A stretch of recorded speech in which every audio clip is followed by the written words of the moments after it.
All right, welcome back. It's the time that I am reunited with Mike Epple. I'm not going to sing it. No one wants to hear that. Mike, good morning. How you doing? How are you? Nice to see you. It's been some time because you went on vacation, I went on vacation. We kept not crossing paths, and then there we have it. We're back. Yeah, well, and the last time I think we spoke, it was actually daylight still outside.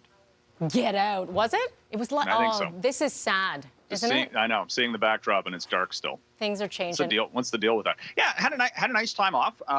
Went up to Quebec and to Mount Tremblant and Montreal. And nice. The biggest observation, Melanie, was the fact that a lot of establishments were incredibly short-staffed.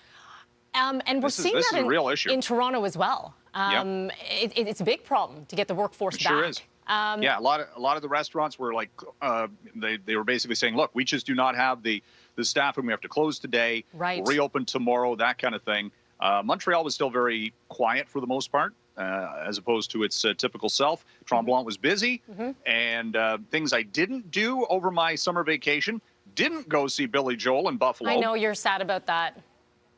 Yeah. Very much so. Still waiting for the refund. Okay, it'll happen. And also didn't get to the Field of Dreams game in Dyersville, Iowa last week because, well, that would have been awesome. I did actually put in for tickets for that, and I suppose I could have flew if in fact it had won. But Dyersville is, of course, best known as the home of the National Toy Tractor Museum. Yes, as I was about to say. So there you go. So sure, the baseball game took place there. Oh, but the tractors. Just the tractors. Overshadowed. Probably its busiest visiting time ever. There you have it. All right, Mike, you've got a lot on your plate today. I'm looking at your rundown here. I digress. Did you just get some earnings from Home Depot today, this morning? Yes, me personally. You sent to your inbox. $4.8 billion in profit for the Home Depot. Record-breaking profit and sales. And this is not a surprise, Melanie, because what have we been talking about? People have seen their property values go up. They have put more money into renovations. Of course, sales are also representative of higher prices. And certainly lumber prices have been very expensive earlier this year, coming down just a little bit of late. But the Depot's numbers all look very good. And, yeah, it's just the trend. Walmart's going to report in a couple of minutes as well. That's going to be a huge earnings performance as well. And the big focus of late, how's the e-commerce doing? Is that continuing through the midst of the pandemic and beyond? And also a little bit more talk about cryptocurrencies and the big retailers looking at ways to maybe integrate that into their payment programs. Mike, the countdown is on. We're, 3+ weeks away from back to school.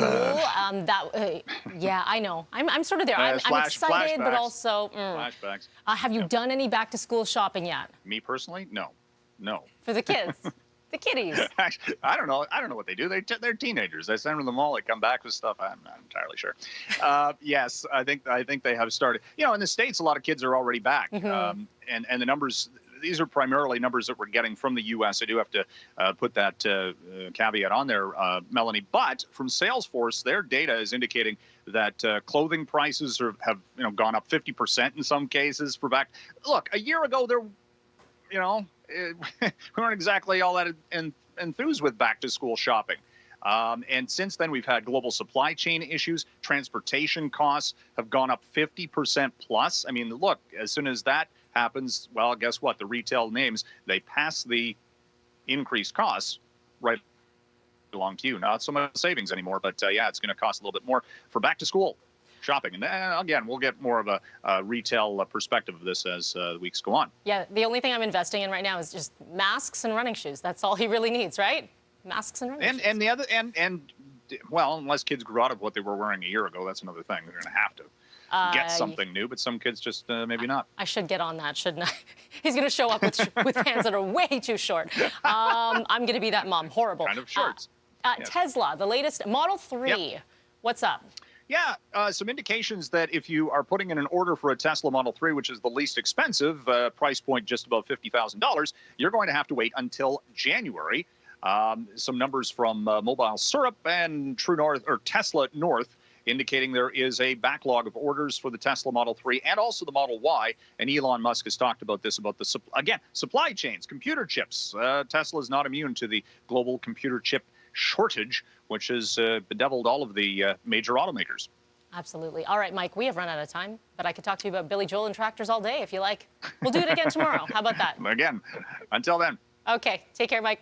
See ya. 6:18 is what we're sitting at right now. Coming up next, the uncertainty continuing in Afghanistan as the Taliban increasing its stronghold, and U.S. President Joe Biden weighs in on pulling American forces from the country. All of that coming up next.